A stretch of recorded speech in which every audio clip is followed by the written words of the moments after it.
Progress. I'd like to call the meeting to order, let's see. Does someone can make a motion to approve the minutes for July 2023? So moved to approve the minutes. Second. All in favor? Okay, so we're in good shape. Okay, then we have an potential action item for Borough Council, the borough-wide stormwater bump out analysis proposal. So Matt, do you want to introduce this, or do you want to have Eric describe it? Yeah, thank you. I'll start, and if Eric has any other additional information, he can do so. Included in today's meeting packet was an action item request form that outlined this proposal. Included in that is a copy of the proposal that was submitted to the Borough Council from Pannoni. The genesis of this was at the two public health and safety meetings ago when we discussed the traffic calming measures for Iona Avenue. Through that, what was proposed were some bump outs. And this idea of, okay, are those bump outs, could we get credit for those bump outs for our stormwater management plan? We're going to hear about the pollution reduction plan later on in this meeting. And since, if you can visualize that location, it's at a higher point in the borough, which I'm certainly not an engineer, but applying logic to it would think, probably not the best location for a stormwater bump out, because we won't really necessarily get the needed calculations from it. So that led us to this idea of having our borough engineer partner with our public works department to identify, the proposal says 30 optimal locations throughout the borough. Since we have 23 stormwater bump outs included in our PRP, we have 19 remaining. That's quite a significant investment. And given how the previous installations went, we wanted to be a little more proactive with identifying the locations, identifying the potential costs, and kind of creating this like this menu of, hey, where could we install them? Where are good locations, and where would these locations result in the highest bang for our buck? So that's a crash course in this proposal. It's going to be, our public works crew, and Jeff is on the call via Zoom. They know good locations, bad locations. So we don't have the technical expertise to look at those locations, do the analysis, and run the numbers of, hey, how much sediment can we collect at that location. That's where the partnership with Pannoni, the borough's engineer, and our public works crew will be. The proposal is for $2,500. It's well within our general fund budgeted amount for traffic engineer service fees. And it would end in a map and a spreadsheet showing these locations for which we can then use for future planning for possible installation of stormwater bump outs. And I don't know if Eric has any additional information. He'd jump in on that if you do. No, that was a pretty good summary. I would just add, as it's really a step we would need to take anyway to implement the bump outs. So if it helps us also guide other improvements in the borough and helps you with since you're going through the whole capital planning. Yep. This would be a good opportunity. Yes, and these bump outs are included on the 5-year capital improvement plan as well. So any questions from either Jim or Michael? You go first. Sure. Thanks. I was looking at the memo here that lists a couple of considerations like utilities, driveways, traffic patterns, etc. And to that, I wanted to see if there's a way we could add consideration for sites that are in front of people's homes that they might be relying on for parking. I know they don't belong to the homeowner. I know the parking in front of your house doesn't necessarily belong to you, but still, it's it's kind of sensitive to take the right of way in front of their house, without a lot of good reasons. So for that reason, I've always hoped we can find locations that are in places that there is no parking anyway, or where there's a bump out such as a meeting house, the bump out that can be dual purposed as traffic calming, something that has sort of a wider public acceptance as infrastructure rather than,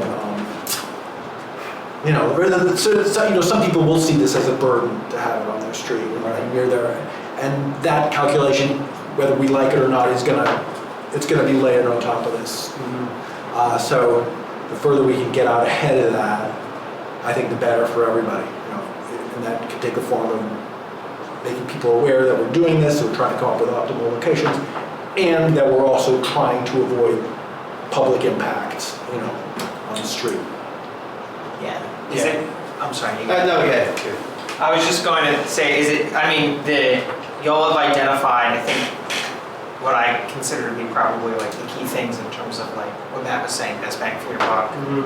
How much does it remove the most sediment and all these other things. And I really like the way that y'all outline this, and the way that kind of you're identifying 30 potential locations. We need to implement 19 more, right? Which means that we're going to end up with more potential locations than we'll need to effectively implement. So I guess maybe it makes sense to Jim's point to have like a second bucket of observations or considerations that are notes on other impacts or opportunities that are separate from just the pure kind of like stormwater analysis, which I think probably sits on its own in terms of that's kind of like the primary purpose. But to the extent that when you're out there doing like the in-field analysis, noting that if a specific location, I guess to Jim's point, is the only adjacent spot adjacent to their property where that person could park, it doesn't necessarily mean that if there's the public policy benefit of, okay, if that's the biggest bang for the buck in terms of stormwater, we may still decide to do it, but having that information just so we know ahead of time. And like he was saying, in terms of opportunities, if it also could additionally serve traffic calming or some sort of other borough priority, just capturing that information while you're already doing the field analysis so that it's available later on, and we don't have kind of like avoiding the popcorn of later on when folks show up and say, well, actually, yada, yada, yada. Just if you're already going to be out in the field, maybe capturing some of those observations. Does that make sense? Observations to the end of like, there's a driveway, or this house has a driveway. I guess if you have a property that has a driveway, it's one thing, they have parking. Right. If you got a series of houses that don't have driveways, that's the problem. I guess, maybe it's just as simple as to say observation A, to see if the house has a driveway. If so, that's the observation. Kind of, it answers that question a bit. And then if it doesn't, right, if it doesn't have a driveway, but also there's something else obstructing someone from being able to park there, then that's good information. Right. Or conversely, if it's it's probably not going to be a corner lot, because my understanding is that for turning rate AI for emergency vehicles, it's sometimes difficult to. You start, the closer you get to the intersection, the more you start interacting with movements of vehicles. Yes. Right. So it probably, but just to give an example, if it was a corner lot, right, and it affects part of a corner lot, and that person could reasonably also park. Okay. Yeah, then it's good to know, okay, well, there's some sort of, again, not saying that drives the decision making, but since we're going to be getting 30 really good options, it's good to have also some secondary sense of what are the individual impacts that we're going to be seeing, or that people could show up and mention, and we could say, well, actually we have that information here. Again, not as basically just if you're out in the field collecting those observations. It's like the fifth column of the chart, yeah. Yeah. Observations, okay. Exactly. And I guess the other big one would be traffic calming, since you have a diversity of experience in terms of those sorts of things, if there's any potential from there. Okay, I have one question, which is, can you briefly summarize some of the challenges we ran into with the ones we've already installed? I mean, other than people not wanting it in front of their house, I know about that already. Well, I'm not in a good position to answer that because they were installed when I was not here. So I'm going to defer to Jeff and Eric. From an engineering standpoint, I'm not sure.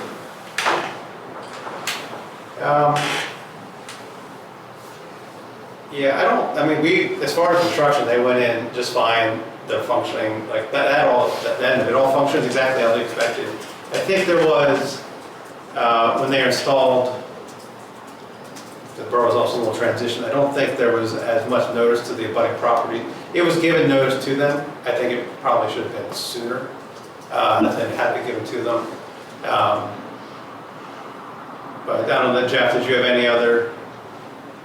I remember that project going pretty smoothly overall. Okay. But to your, I know you guys had some certain sensitivities in the last few years of installing infrastructure in the right of way.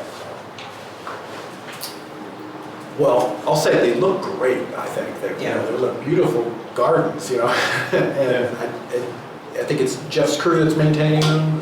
Jeff's doing the planting, that was the plantings they selected. I think that's, you know, going to be a selling point for a lot of people, you know, that they're visually appealing, you know, they do soften the neighborhood and they,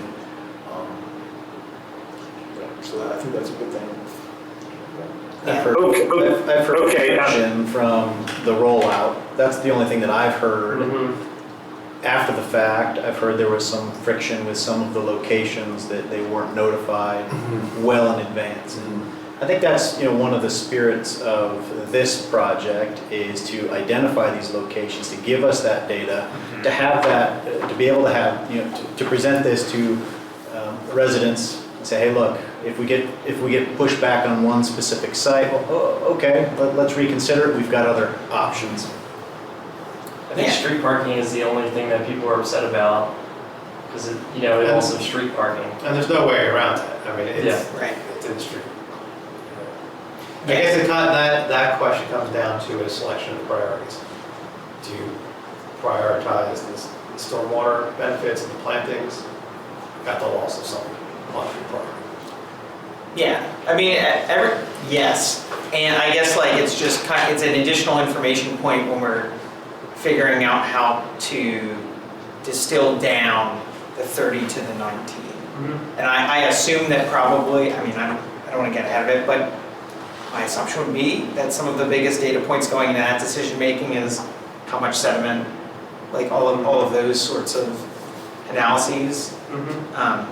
But just couldn't have that. And that's also why I really appreciate that you listed this out kind of like clearly in terms of what the criteria that you guys are going to be looking at is. I think that's super helpful. So then I guess at that point, once we get the 30, what's the process from that? Does it come back, does it go directly to council as these are the 30? Does it go to the committees, get briefings first? What is that process? I think this committee would be the first one that the results should be presented to, and then bring it to full council. Yeah. Okay. And does that look like does it come to full council as a recommendation on the 19? Does it come to full council as what is that? No, I would look at that as, the way I envision this is it would be presented to council, you have these 30 potential locations. And then when we move forward with the capital improvement plan to identify those locations of where they're going to go, 4 or 5 per year, we would use this plan as the basis to identify them, at which point then they'll come back to council to approve those specific locations. Okay. I'm not looking at this as saying, here's the 30, here's 19. Here's the ones we're going to do. No, that process will come later as we navigate through the capital improvement plan and actually fund them. So year by year, would you take like the top 4, top 5 in terms of impact, or? I don't know. That's Yeah. right. I don't know how we would go about making that selection. If there is ideal locations based upon limited amount of parking friction, maybe that would rank higher, right? I don't know without seeing what the data looks like. This is just a starting point, in my mind, to continue the conversation, to identify those 19 over the next 5 years. Sure. But I think the point is that when this comes back, we don't have to identify all 19 right away. We have to identify 4. Yes. Or however many council would like to pursue in any given year. Yes. Right, but that, I bet you we can find 4 that are less controversial, but, and still effective, so. My guess would be the later that you go in years 4 and 5 is where it becomes a little more friction laden. Right, and that makes sense. But as part of we will also be getting information back in terms of the performance of each of the identified locations. So we'll know which ones are the highest performance potential. Right, you would. Yeah. I would also be interested if there was any opportunity that develops that we're not aware of yet that cuts into our obligation to build 19, that potentially reduces that number. And we'll talk about that a little bit. Yeah, I mean, yes. We'll talk about it in a few minutes. The whole PRP program is. Okay, we should probably head on. So, Matt, do we need to vote on this, or can we just Yes. sort of like? I would like a motion to recommend from this committee that we can then move it to council at the September business meeting. Yeah, I'll motion to recommend, recommend the borough-wide stormwater bump out analysis proposal submitted by Pannoni for consideration. I'll second that. All in favor? Okay, motion carries. Thank you. Okay, borough projects. I take it the roof reinforcement project is done and there's an opening on September 6th? It is, and there's one outlying project that we're working out right now that has to do with the fire suppression system in the 2 wings, nothing having to do with the library. On the 2 east and west wings, we will need to adjust some of the sprinkler heads to make sure that they pass the fire suppression inspection. So I don't have those details yet. We're still working on getting some quotes and expect to have those answers to council soon. Can the spaces be used in the absence of that? The 2 wings, they should not be occupied fully yet. But the library is not a problem. Any pushback from the, people who use those spaces, or not really? Not yet, because thankfully, both of the wings, it's a pretty low usage time right now. Okay. I know that like some of the scheduling of the spaces happens by others, and I just want to make sure they know. Yep.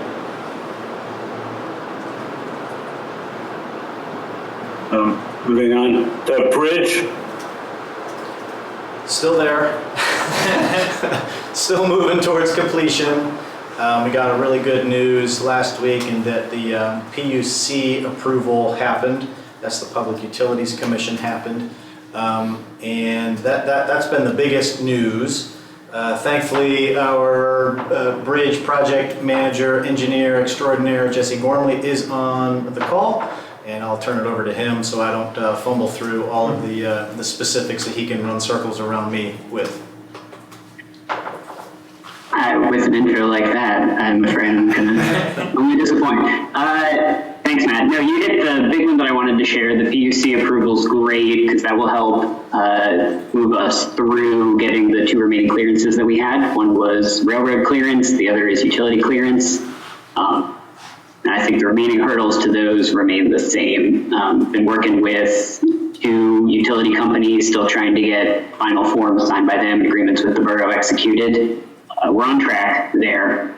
With Amtrak, we previously reported that the Borough Council approved the engineering agreement, construction agreement for budgets. That went back to Amtrak. We heard back from Amtrak confirming that they require a very high level signature because of the size of the estimate that was attached to that agreement, which has taken them a while to get through. They still promise that in the coming days, we should be getting the final executed copy along with the next steps. And that's critical. That is actually the critical path for the project, and will dictate ultimately whether or not we can hit this thing on time, but so far we are still on schedule, and we're looking to get this thing advertised early next year. some final submissions toward the end of this year to PennDOT for Any questions? Thanks for the update. Is there, do you think there's something suitable to put in our borough newsletter this week, you know, the way you did earlier? Yeah, I had sent some information to Matt last week. I imagine, knowing how on top of stuff Matt is, that's already in the works. Yep. Okay. Okay, moving on, I guess, I'm sorry, maybe, well, we'll just do the pollution reduction plan, okay? Am I able to? Yep. Share, okay. Yeah. All right, let me just- sorry about that. Sharing the screen. So I'm just gonna put up nothing very impressive, just put up a slide, a few slides to speak to, as we are.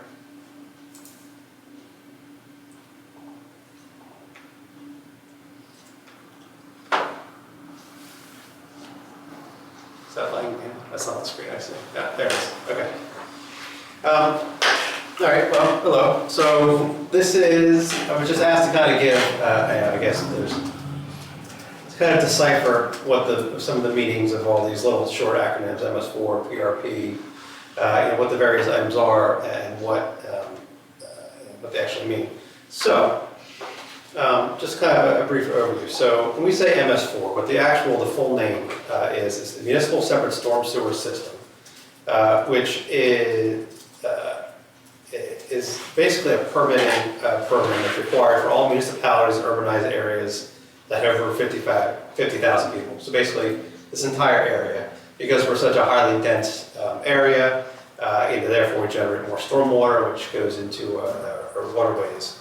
And what this permit allows is for us as a municipality to discharge stormwater into waterways of the Commonwealth. So waterways are regulated by the state. This allows us to discharge water into those waterways via the outfalls from our storm sewers. Over the course of, really the program dates back, going back to like the Clean Water Act and started from the 70s. We've slowly been marching towards better water quality, more regulation, and to improve our streams and waterways.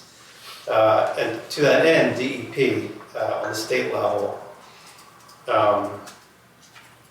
has been issuing various permits, and they issue a 5-year, your permit is for 5 years. The borough's current permit, as you'll note, was on March 16, 2018, which is more than 5 years ago. So, PennDOT, or DEP, on a very regular basis, when it comes to the end of a permit, is not prepared to issue the next permit. So what they do is administratively extend the permit. So our current permit, which was issued in 2018, was administratively extended until March 15th, 2025. And that's as true for every single permit holder in the state. That is officially the end of that permit. What DEP would have to do is then issue, leading up to before then, the new guidelines and new standards that would be as part of the next permit. We have, it's not official, but it's entirely likely that that permit will be extended until September of 25 or even into 2026 until they are prepared to issue a new permit. And basically what that permit is, it allows you to discharge water, but it has 6 different items that are addressed to improve water quality. And they call them the 6 minimum control measures. One is public education outreach, which is where we do postings in the bulletin boards and the email blasts, information about why you shouldn't discharge pollutants in the storm sewer and how to be a better steward for the water quality. Public involvement and participation, that's stream cleanups and various activities, a lot of them that are put on. You guys are very fortunate to have the Conservancy around you that puts on a lot of events. Illicit discharge and detection, that actually comes down to, as part of the permit, we have to do an inspection of all the outfalls in the borough. And basically you're looking for any kind of cross-contamination, sewage, other things are coming out to waterways that shouldn't be. And if you do identify an issue, you track it down. Construction site runoff control, which is anytime we have construction, we put in erosion sediment controls. The borough is required to maintain and make sure that's all put in place. Post-construction stormwater runoff controls, all the BMPs and systems that are put in. And then pollution prevention and municipal good housekeeping, which really is aimed at the properties you own, that you're being a good steward and maintaining and cleaning up any issues that you have.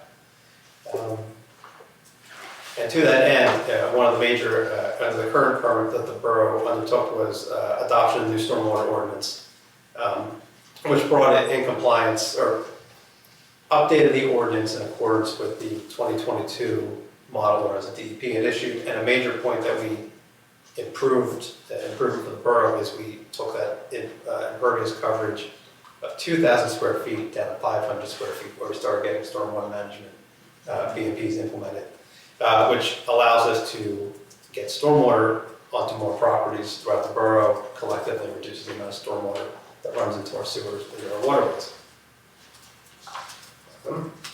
So that's MS4 as a whole. As a part of that, PRP, which is Pollution Reduction Plan. That's one of the requirements that was implemented under the 2018 permit, and required to implement a program. The PRP is and I'll just kind of read this, let's get through it. It's a plan that's intended to guide the selection and implementation of best management practices, like the bump outs that we were just discussing. The ultimate objective is to ultimately obtain the water quality standards that we are looking for to improve our water quality. And within the borough, specifically, I'll kind of show you in a map and lay it out for you. The majority of the borough drains to the east branch of Indian Creek, which is the waterway that comes down through here. That waterway is impaired for sediment. Basically, water running off is carrying sediment with it, eroding earth, eroding banks, and brings sediment down, and it impairs the water quality. And the borough is required to reduce sediment within the waterways by 10%. And just that picture is just an example of that. This is clearly downstream, not in your borough here, but that is sediment that has been washed downstream and is then heading out into the bigger body of water. So I'll just kind of stand up and show you, your borough. So here's the overall borough. This kind of give you your guidance. Here's Northbrook Park. Here we're sitting here, Culver through here, and then coming down here is our the other park. The majority, all of this area in red drains to ultimately down to our waterway through there. The other sections, this is ultimately the Cobbs Creek drainage shed. All of your water drains through here, through Lower Marion, eventually ends up in Cobbs Creek, down to the edge of Philadelphia, and then eventually ends out into Darby Creek as it flows down. The area in yellow, and then this checkered blue over here, they would both drain towards the Schuylkill River, ultimately. So basically the stretch up along Montgomery Avenue goes through Lower Marion, goes directly towards the Schuylkill. The area in blue ultimately drains through Valley Creek and then down towards the Schuylkill. The Schuylkill does not have an impaired a PRP that is required. The area in red, which is the vast majority of the borough, that is the area that drains towards the impaired waterway that you have to reduce the sediment. So really all that is to say, these areas up here are not contributing to areas that will help you meet your PRP. Okay. They're carved out. So think of like Montgomery Avenue, drains the other way, the little corners over here. All of this is where we are looking at. Why does the Schuylkill not have is that just a state they haven't? That is the determination of a impairment is a DEP decision. I know a lot of sediment flows down the Schuylkill, so I'm not entirely sure. I guess that is such a big waterway. The sediment, I guess, is not having as big of an impact on the waterway and on the wildlife. So as opposed to we have these smaller waterways here, you fill them up with sediment and you start impeding the flow. You're actually having a bigger hindrance on the quality of that, the overall health of that waterway. Not just like the water, but like the banks and the wildlife that lives in it and the plant stations along the end of it. So the wildlife in the Schuylkill has already adapted to how gross that waterway. Yeah, well, funny to say that, you were correct. It is, the Schuylkill actually is markedly better now than it used to be. So if you go down the fish ladder around this dam down the city, they actually have a camera in there. They actually see the shad running back up the river. There's river otters that come up through it every once in a while. So Wow. it is much better. So that's actually a good testament to the march since 1970s of the Clean Water Act. Is it possible some of the sediment gets trapped there too at the dam? Like it doesn't? There's definitely sediment behind the dam, yes, for sure. They actually just dredged the Regatta. The river, some of the boathouses were only a few feet deep. Yeah. So they dredged that down. So So that's their PRP. yeah. Yeah, right, that rid of sediment, there you go. So, that is the drainage area. See, basically, there was a I'm gonna run through this. I have a lot of issues with I and anybody that works with have a lot of issues with this PRP program. And we'll kind of get to where it might be heading in the future. But basically, there's calculations you run through. You have this area is defined as like an urban dense land cover, so that it puts a calculation to like how much the land's pervious, impervious, and then you get a calculation of how much runoff has come from there, how much sediment that's taking with it, and you come up to a very specific number of 235,429 pounds per year of sediment are being washed down from this drainage area. But that's not based off of any like specific observation. It's based off of assumptions related to the amount of impervious cover and I guess GIS. Yes, and I'm saying that's right. It's based off of a land use category, which is your borough is pretty uniform. I mean, the vast majority of the borough is almost the same size lots with the same size houses with the same size stuff in the yard. It averages out to such an average. Right, but it's like at some point someone did calculations of on average things with this characteristics deposit this much sediment. It's not like someone's out there like measuring Narberth specifically. Correct. Yes. For the logistics of being able to actually go forth with the whole statewide program. Yeah, it'd be impossible to do it, but yeah, okay. So it comes up to that number, and then from that number, you then, and I kind of forgot about this until I went back and looked through there. We were able to, in Narbrook Park, they in 2016 actually did a well-documented, I'll show you the next slide, the caveat there. They actually did a well-documented stream restoration through Narbrook Park. And I believe that they worked all the way through the park. And for a stretch of 200 feet, so to qualify, stream bank restoration is like the best BMP that you can install because you're stabilizing the actual stream. And DEP assigned a very specific 44.88 pounds of sediment reduced per linear foot of stream restoration. I'm sure that applies very uniformly. Linear foot. Yes. Wow. So that's hence you get it biggest back of your butt, but it has to be a specific requirement. It has to be both sides of the stream at the same time. You have to reconnect the floodplain and do plantings. So when we looked at when we put together PRP about 5 years ago, we looked at what they had done in the park and actually came to the conclusion that the first 200 feet from the top end of the park down, they did work on both sides. And I think that's kind of the north end here, where they stabilized both ends, planted it. So we actually, in the PRP, identified that 200 feet of stream stabilization had been completed. And we provided the report that had been created. And in the report, we basically said, here's the information, DEP, if you want more information, we'll give it to you. And they accepted our plan. So we actually, with that documentation, reduced our amount of sediment by about 9,000 pounds per year off of that. So we know we couldn't take the whole thing, but we said, hey, they did a really good job, this documentary stabilized it. So that reduced by 9,000 pounds. So what that ends up with is we need, your 10% reduction is 22,625 pounds per year of sediment you have to reduce. And to do that, as we kind of already were talking about, the plan outlined a series of BMPs, best management practices, that we implemented as part of that. Of course, the bump outs, we've talked about that. That was the largest. Your borough, being how dense you are, was very hard to come up with a list to get to that. We have some large municipalities where you're surrounded by one area. It has a lot of streams, it parks, makes it very expensive, but very simple to do stream bank. Well, shouldn't say simple.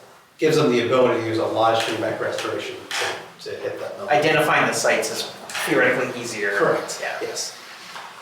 So he came up with lists. So then we had the bump outs, and then we were able to actually utilize some of these developments that's happened around the borough over the last couple of years. So a few of the items that were in there were Price Crossing development. I think I have some of them just kind of the Price Crossing development is just kind of a picture of an example of a land development where we were able to implement it. This has 2 stormwater basins located in their facility, and then also a little patch of pervious pavement. That's BMPs, catching water. We were able to get sediment reduction for that. 114 Forest, the apartment building. They have a basin, able to get some credit. 100 Forest, 2 or 3 Haverford. Although it's not in the plan theoretically in the future, 230 Haverford would all be able to contribute towards that. Then outside of that, really the only other place we had to look at was our park here. So we had proposed as a series of, kind of like a rain collection or stormwater collection along Haverford here. The rain garden, this is another one that's implemented. The rain garden is behind the library that Public Works installed this summer. What else? The 4 bump outs we've already completed. That's done. And then the other items are bio-retention swale on Wynwood, the far side of the park. Bio facility in Narberth Park. A manufacturer of like an inlet filter in the parking lot outside the municipal building. So that's the other items that were were proposed, which we know there's a lot of influx or planning going forth with the downtown or with the park area here. So that's kind of what's been installed to this point. So to that end, as far as the date, so your PRP was approved in the 2018 permit. You had to prepare your PRP. A lot of municipalities, we all prepared it, you're going to submit it, you're going to get approved by DEP. There are multiple municipalities who have submitted it and actually got an approved plan in 2019, which means you then had 5 years completed. That plan then ends 2024. We have some municipalities that officially are at the end of their 5-year. There is only one in all the places we work that has actually met that Lower Merion. They're it. I think they spent over $10 million getting there. Nobody else has actually done that. And why I bring that up is your permit actually, because it took a little long to get approved, doesn't actually end until 2026. Until 2026, yeah, it was approved in 21, so you have until 2026. To the end of 2026? March, I believe it's March of 2026. So, why I'll give you some more our thoughts on what may be happening in the future, but basically, all the people whose plan ended this year the reports are coming up this month that they're submitting. And we're going to find out what DEP does when almost nobody has actually been able to meet this, because it's lots, every single municipality has a lot of money to meet that compliance. So you have a little bit of a benefit to kind of see what other municipalities or end up with. So You're saying they're either gonna get punished or Well, or they're gonna get so that's the thing, we don't, assistance or? the fact that it's like almost every single municipality, DEP is going to have to do something with that. Like, the reality is, it just has not been there. So, we don't have anything official. I can tell you just what we have heard, just by tuning in kind of DEP, it was a webinar they had given on something. What it appears is going to be happening is when they start issuing like this next permit, the next updates, this pollution reduction plan is likely changing to a program with a name such along the lines of volume management plans that focuses on the volume of stormwater as opposed to just pure like sediment pollution in the water. So think of more of you're installing BMPs, which are capturing water, holding it, maintaining it, filtering it, as opposed to just a pure like assigning sediment over it. It's more of how which is going to allow us to use BMPs that are being installed. And what could potentially be a big change is, and this is one of there's many issues, I think, with the actual, how this program has worked. Yeah, a good example is, let's say you have a project that's a little larger, that needs an MPDS permit. So basically, when a project is over 1 acre, it then goes to a conservation district and they approve it. That project could install a huge, like $300,000 huge stormwater basin. It was over 1 acre, which needed an MPDS permit. That could not be used for sediment reduction calculation, or reduction in a municipality that's in. So Why not? Good question. Because that's the way the interpretation of the law that enacted the program is written. Okay. So it's, the best I could say is, you guys have installed various items in your PRP, the basins, your dump out valves. You've made progress in the linear forward. Keep making the progress forward. And in the next 6 months to a year, we're going to start to see how this, what the future is in the program. And the potential that they might be moving towards a volume management plan is, I guess, like, I'm wondering, like, how much of that is a potential because DEP has some sort of like statutory rulemaking authority versus something that would require the state to actually amend legislation? Like I guess, Yeah. like, you see what I'm saying? I see what you're saying. Yeah, I think what they're trying to, so they had to implement this pollution reduction plan, which then they have the guidelines, and this is the implementation. This is how it's working. I think now they're trying to figure out how to work within their enacting legislation to administer the program. And the reality that we need to, something's got to be revisited here. Yeah. So and then just clarify for me more that if it ends up moving towards a volume management plan, that would it be assigning a certain amount of volume that we have to treat in some way? So yeah, I mean, I don't know explicitly the details. Right. They are working on what the next step is, but nobody really knows. But it would be theoretically, it would be dealing with an amount of water rather than. Correct. So because what causes sediment? The velocity of water flowing across land and through a stream is what's bringing sediment with it. If you're capturing water, reducing the velocity of how fast it's moving, you're taking less sediment with it. Stormwater, and like a prime example probably for the boroughs, we have, you had the old gas station, which was an almost entirely paved property that's been redeveloped and now has a stormwater basin in it that did not. We've just reduced the amount and the velocity of water that's leaving that site. Right. That's going to take less sediment with it, what is true. So it seems to be more of that. But we didn't get, we did get some. You get a sediment, right, But not as much. You look at that property, you look at what BMPs you put in, what the cover is, and then get a calculation of how much sediment that is managing. Okay. But you go through kind of like that, those calculations of like, what's the land cover, and how much sediment does that usually create? Okay. That's interesting.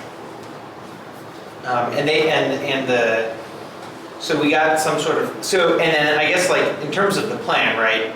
The plan's agnostic towards whether the Borough is the entity that performed what the specific, like in the example of Narborough Park. It was performed in the Borough and therefore we're able to receive some sort of.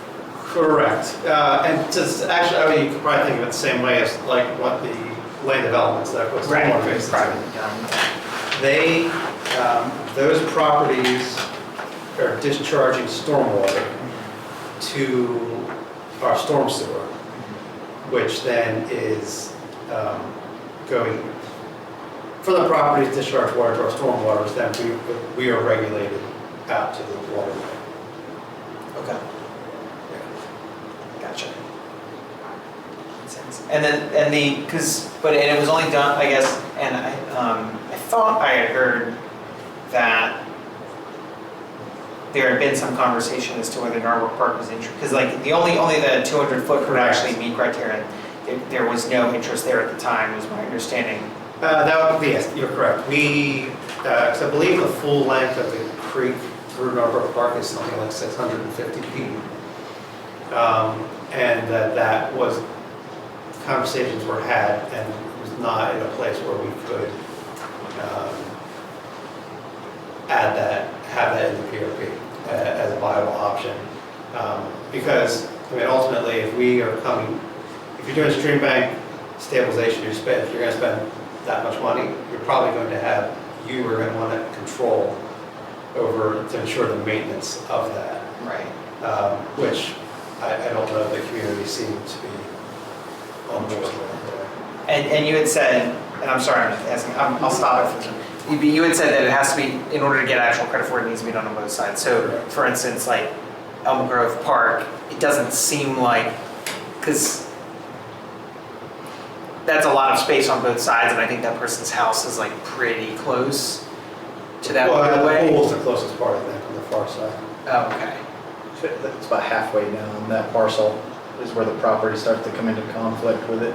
Okay. The northern half of it is pretty wide It's open. wide. Yeah, the northern part is pretty much a wide yard on either side there. Okay. But they would need to take down part of that wall in order for us to be able to get any credit at all. That wall, yeah, that channel, that armored channel edge is not when you do stream restoration, armored, which is concrete, stone, riprap, that is not acceptable. It is a naturalized, vegetated, stabilized. Right. But it's like we could just do it on our side. Correct. There would be it wouldn't matter. Correct. Now, also, here's a caveat to that. If we go back to that drainage map, This is not part of the watershed area. that park is parsed out. So let me give you the other caveat that's in front of us. Anywhere that drains directly to a waterway without entering a storm sewer is not part of the it's not part of your MS4 permit. That park does not enter a storm sewer. It just drains down the hill to the creek, which means it is not included in the sediment load. Even though I'm sure there's sediment coming off of the roadway going through there. I guess it gets filtered through. The roadway, which is in Lower Marion, and this is another interesting part of this program, So the roadways in Lower Marion, ultimately, actually PennDOT, so that PennDOT has its own POP plan that they have to administer. That doesn't count towards there. That is a curb line. It's basically the water behind the curb from the sidewalk goes down the hill. That is draining towards a creek without going into a storm sewer. So it is not actually included. Could you, is there a possibility of potentially parsing it in? And then, yes, you then increase your sediment load reduction on that. because you now brought more land in. Gotcha. If the state were to do a project there, would they be able to obtain credit for it? Because they have their own, like, So PennDOT does, they have a huge sediment loading reduction. There's actually, they've been working with a company we've talked to at some point where they're trying to, implement these large-scale, like wetland restoration projects, and they basically are using that to meet their requirements. And they've been partnering with some various municipalities on it. I don't know of any immediately around here, but PennDOT has been, if you think you're sediment, think of all the inlets on state roads Yeah. across the state. They have a PRP for that. so it's one state agency, Correct. and another state agency, kind of? Correct. Eric, I'd like to jump in here for a second. So, just because of time, is there any actions that you need from us, or this is more just for our information that you're proceeding No, on? I think this was just, I think it was just kind of asked to give everyone like an overview and a little bit of education on what all this is, why we're doing it. And you think, the situation, is under control and we're gonna, be able to meet all the deadlines? No, we will not meet the deadlines. But they'll extend them, or? Not entirely sure exactly what, but to that end, I was saying, of all the vast amount of municipalities in this area, I think, I should say, of the about 15 municipalities we work with in the area, only one of them is meeting the PRP by the date in the plan. It's just, it really comes down to sheer cost. You have a municipality, you guys just even this year had to spend a couple $100,000 to shore up and maintain your library. To implement all the items in that plan to meet that 22,000 pounds is several $million. So what happens if we don't comply at time? We're not entirely sure yet. So we will start getting some more hits because we have other municipalities that are expiring this year, and we'll see how DEP moves forth. But it's kind of looking more towards DEP trying to work within the regulatory guidelines to chart a path forward. Historically, has this happened before? Pretty much every permit. Hello, can you hear me? Yeah, we can hear you. Yep.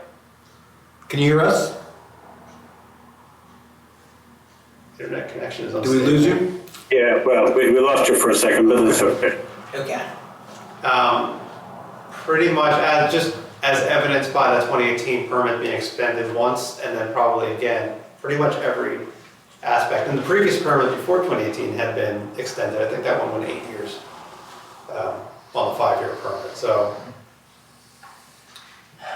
And we have, Okay. there's 19 bump outs identified. There were like other things that were identified as well. Were any of the other things that were identified later determined to be not doable? Like, I guess what I'm saying is like, are we gonna have to come back and identify even more stuff in addition to the 19 bump outs? Well, yes, the plan, those 19 theoretically were 11,000 pounds. So on top of that, So only a little bit more than the credit that we had got for the work that Norbrook Park yes, did. so the list of items on the plan that would get you to a number above the minimum is the 23 bump outs, a swale on Haverford Avenue, a swale on Wynwood, the bioretention at the library, bioretention in the park, manufactured filter inlet system in the parking lot, and the various stormwater basins installed by land developments. So it's a lot of work here at the park, Gotcha. in and around the park. And each of the bump outs is like estimated cost of how much? I think you're estimating it's like 30,000 is probably the budget item for construction. Wow. Gotcha. Can we have copies of this presentation, like somewhere where we can see it afterward? Yeah. what I would be curious about is, I'd like to know what the state does, or if the state starts allowing for more of a regional approach to meeting these goals. Because everything's interconnected, and it's like Correct. allow municipalities to partner and obtain credit together versus like each one having to do its own. I feel like it's Yeah, so to that end, they're kind of, yeah, so that, what the, Should be watershed based. yep. Just like, have you heard about the Wissahickon and Clean Water Partnership? yes. Yeah. Yeah, and it's, I think items like that exist. It's so, kind of what I was mentioning with PennDOT, there's actually a company that's helping them comply. They're doing like these very large scale projects, like, 50 acres of wetland restoration. And as long as it's within the same drainage shed, municipalities can partner with that and basically make the project a little bit bigger and then take that credit. That's basically what that ends up doing, is you could pay your way out of compliance. You're not installing stormwater facilities in your municipality that are gonna help your water, but it will reach compliance. But that would help like build out places like Narberth, right? Where it's like we're contributing to the greater good. It's a We don't possibility. have the space Yeah. here. And the company I talked to, the closest one that they were looking at was in Radnor Township. It was like theoretical at this point, but most of them have been out in the middle of the state. We've talked to them from time to time, about. Okay, unfortunately, we need to wind this down. Much appreciate your time, and, please do keep us posted. I mean, you're at these meetings every month, so if you get any news, let us know what's going on.